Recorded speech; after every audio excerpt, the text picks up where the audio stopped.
కానీ కలియుగంలో మాత్రం ఆర్తజనులను ఆదుకోవడానికి, అందరి మొక్కులు తీర్చడానికి వైకుంఠాన్ని వదలి స్వస్వరూపంతో, స్వశరీరంతో తరలివచ్చి తిరుమల శిఖరాలలో సాక్షాత్కరించాడు. అందుకే తిరుమల కలియుగ వైకుంఠమై కళలు చిలుకుతోంది. ఈ అడుగడుగు దండాల వాడిని, ఆపదముక్కుల వాడిని ఆశ్రయించి తరించిన భక్తులకు కొదవే లేదు. అలాంటి భక్తులలో అగ్రగణ్యుడైన ఓ మహాభక్తుడి పవిత్ర చరిత్రకు చిత్రరూపమే ఓం నమో వెంకటేశ.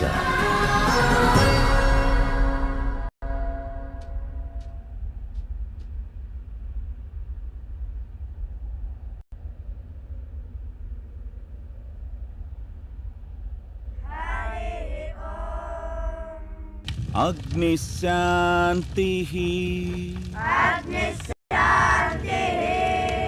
వాయుశాంతిః